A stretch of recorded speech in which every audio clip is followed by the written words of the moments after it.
Well, hey there, YouTube. Welcome back to the channel. I'm Adam. Thanks for hanging out with me for a little bit today. So finally, I have time to start working on the Tyrrell P34.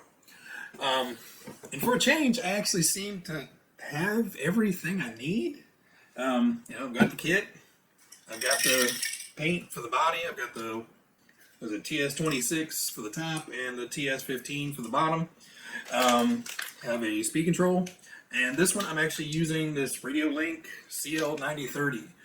Brent over at Adventure Time RC put some in his crawlers and other cars, and he said he loved them. So, cheap, and we're going to give it a try.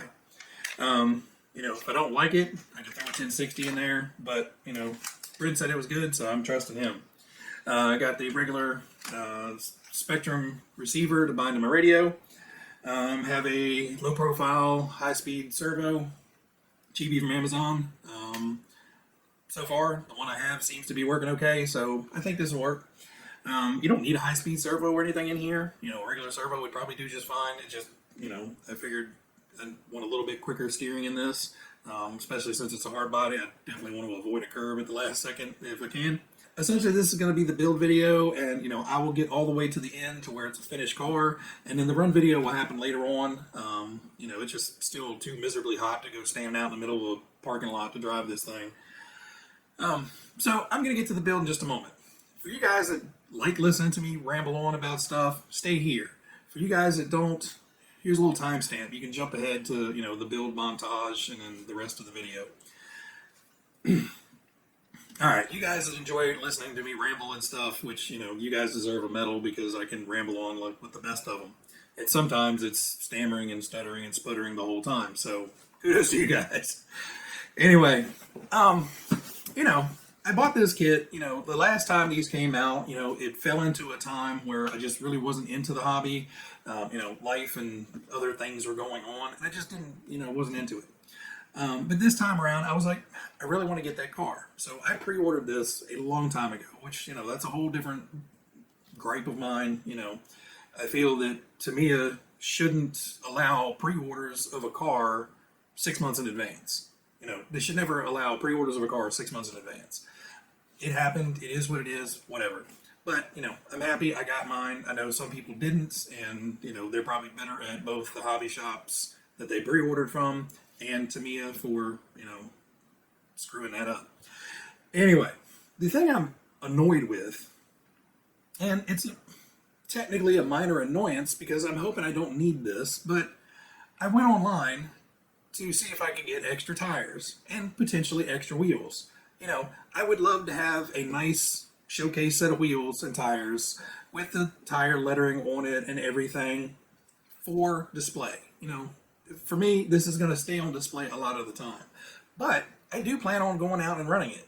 And I know me, 5 minutes into running it, I'm going to be hitting that throttle harder and harder and harder. And, I don't have a carpet track or, a really nice sealed parking lot to go drive in. Most of the parking lots I can find to drive in, they're quiet. So they're old. So, it's got that really rough, gravelly kind of surface to the pavement. And I'm afraid that these tires are going to get chewed up. The front ones may get little tiny chunks out of them with the hard turns, and the rear may get some chunks out of it because, it's kind of slide out or whatever. I have honestly never run foam tires for more than, 15 minutes. It was somebody else's car, and, they were already pretty much trashed by the time he handed it to me. So I don't know how well these are going to hold up. But you can't find them.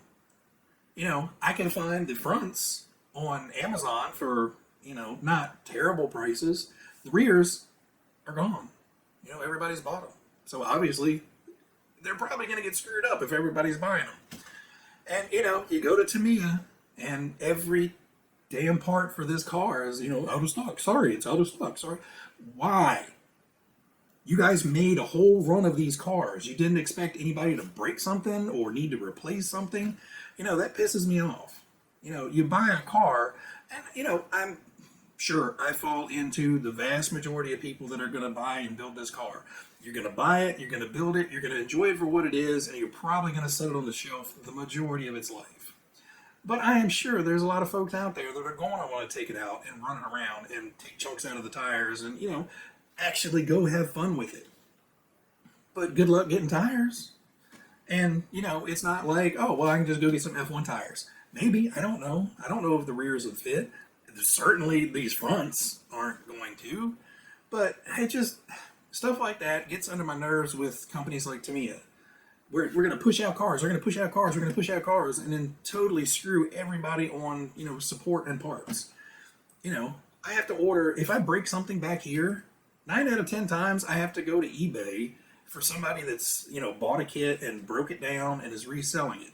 And I don't necessarily have a problem with that.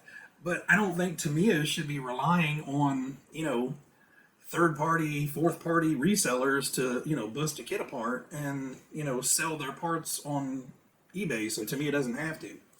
I don't know. That's just, RC Kicks did a video a while back. I'll link it, you know, down below. And, you know, he brought up a lot of good things, and some of the stuff I had thought about and had kind of been getting underneath my skin lately. But, you know, some of the stuff he mentioned, you know, I was like, oh yeah, that is true. But, you know, going to find parts for a brand new car that just came out and nothing. It's disheartening and it's annoying. And I wish Kyosho would make more cars. But anyway, guys, I'm not trying to bash on Tamiya. I just think it's a stupid business model and just kind of ignorant the way it's panned out. Anyway, I will step down off my soapbox, relax, dig into my kit, build it up, and let's hope the tires don't get torn up. Anyway, guys, I'll bring you back once I have something. So see you in a little bit.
Alright guys, so after weeks and weeks of both putting it off and fiddling with it,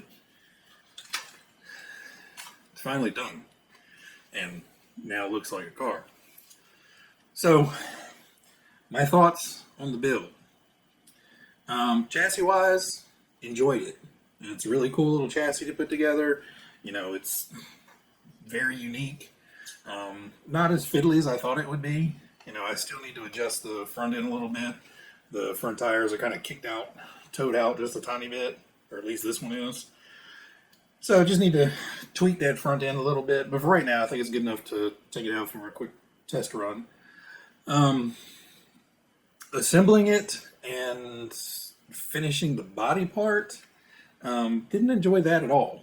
And I think mostly it was because the paint just did not want to work. And I don't understand why. It's the exact same paint as the fighting buggy. So that one was just 5 or 6 coats of blue paint, and it's like a mirror finish. worked fine. This one, this is 2 different cans of paint, and it still looks like crap. So we painted it first, and it was just blotchy and messy and terrible looking. You know, it was glossy right here, and like jagged and gnarly looking right here, and like hazy up here, but glossy on the side. It was a mess, front to back, side to side. There was no good angle to it. So I gave it a few days to cure and tried sanding it. You know, just put 1500 wet sand the whole thing, and you know, made a mess out of the whole work area with water and blue water and everything, wet sanding it, and you know, shot the last bit of the can on it, and it still came out like crap. And I'm like, okay, maybe the paint is bad. So I literally stripped the entire body back down to bare plastic, took lacquer thinner, and just cleaned the whole thing. Probably lost, you know, 150 more brain cells just by huffing lacquer thinner, getting all that off, but went back down to bare plastic. Then I sanded the bare plastic down with 12 or 1500 grit to make sure everything was even. There was no glossy bits of the plastic, there was no rough bits of the plastic. Everything was an even finish from front to back. Sprayed it with the second can, same result. So I just hosed it down with the spray can, and you know, it's got a whole nother can of paint on it. And then it has 2 or 3 coats of clear coat on it, and it still has issues. So I think most of my dragging my feet to get it finished and just not being pleased with the build has been all in this blue part of the body. The white part painted up fine. Driver finger painted fine. Wing actually painted okay. Well, it still has a few of those like dullish spots in it. But for some reason, this body did not want to paint well at all. But overall, it came out well. Got the radiators put on, and I didn't leave them the black that they said. I actually dry brushed them a little bit with a little bit of the flat aluminum paint, just to give them some depth. It just looked like a weird black piece of plastic when you stuck it on there. So by dry brushing it, it hits all those little high spots and it adds a little bit of depth to it. So I'm really happy I did that. Tires are probably, as far as assembly goes, tires are probably the most frustrating thing about this. It's not that they're hard. It's just, one, it's terrifying because, you know, it's not like you can put them on and then you put a few little drops of glue on there like you do a rubber tire, and you know, it's probably good enough. You know, you don't generally have to run the whole bead of glue around there, but you know, even if you do, it's generally not that bad. These with the sticky strips, you know, they were kind of a pain because you had to get them on perfectly straight, which that was difficult. And then you have to bend over the pieces, slide on the foam, get the foam on there, and then start pulling that backer off. And you know, once or twice the backer ripped, and I had to go in there fishing around and digging for it and everything. But you know, that I think is just inexperience of not being ever doing foam tires before. I do love the tire stickers, so I hope they hang on.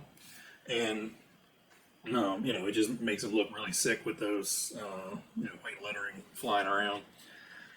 I have driven it around downstairs real quick, just, you know, without the body on, just testing it, and it's peppy. You know, we have the Sport Tune motor in here, and, you know, it gets up and goes pretty well. And, you know, it's all polished concrete, so it was basically just spinning out all the time. So I am curious of how it's going to run on the pavement. One of the drawbacks to this chassis kit is you can't run a full-size battery in there. There's just no room for it. And I'll get some pictures of the electronics in here. There's really not room for much of anything. I have a low-profile steering servo, and then right behind that is the ESC, which is kind of standing up on edge and kind of double-sided tape down. And I guess one of my things with the servo is it's the very old-school way of just taping the servo in. Now, because the servo's taped in and the ESC is taped in behind it, I don't think it's going anywhere, but not terribly fond of that. But overall, everything worked well. I put a tiny little 2S LiPo in here. That's what I had that would fit. I'm not buying a specific battery for it. But overall, everything went well. The two things getting it assembled I didn't like is one, you have to drill out the body posts. On a Lexan body, fine, sure, that's normal. On a hard body, I've never had to drill out body post, and the messed up thing is they're marked underneath exactly where to put them. So why they're not pre-drilled or cast with those body mounts in there, I don't know. I just thought that was kind of odd. I did break the post that is on the roll bar. So basically, the roll bar comes down, and there's a flat spot, and there's two pegs that stick up. And as I was trying to glue it in, I had to move it because it's you stick it in, and it either leans back or it leans forward. You want it kind of leaning forward because if it's leaning back, it's pressing against the body. So I had, held it, stuck it in, be like, okay, that's where I need to go. Put glue on it, put glue on the body, and then of course stuck it in the backwards way. So it was pointing backwards, and when I was trying to pull it out and turning it around, at some point, just that little bit of turning it and moving it around, the little post snapped off. So now I have just a flat spot and one post sticking up. It's fine. It's glued in, but I know if that gets bumped really hard, it's probably going to snap off. There's not a whole lot holding that on. The driver guy is a little bit tricky to get glued in there. So what I did is I took, just a stack of little plastic cups and got the glue on him and got him where he needed to be. And then I took the plastic cups and stuck them underneath and ran a rubber band around the whole thing. So it was holding the base of that driver guy in to the chassis nice and tight. So that glue, as it cures, because it cures really slowly, it had plenty of time to, melt the plastic together and hold it in. But I also went back, once it was, stuck, I went back and put a little bit of E6000 around the three corners of where it attaches, just to ensure that, he's going to stay in there well. So I do want to say, even though this one was not my favorite build, and like I said, most of it was just me fighting with the body to get the body finished, now that it's done, it is an amazing looking car, and, it is going to look fantastic sitting on the shelf as part of the collection. So I'm really glad I did get it, and it was a treat to build up that cool chassis. Other than, like I said, fighting that body issue, for some reason, just it did not play well. It gave me a fit. And, occasionally you're going to have those, but, the driver guy looks sick. The overall details, once it's all put together, it really comes together. When it's all in pieces, it's kind of meh. Like I said, the chassis is phenomenal. But when you have everything else in pieces, it doesn't look like much of anything. It's not until you get the shell put on there finally, all the decals are on, the driver figures in, everything is there. That's when it really pops and comes alive. I appreciate you guys stopping by and watching. Everybody out there, you guys be happy, be healthy, be safe, and I'll catch you on the next one.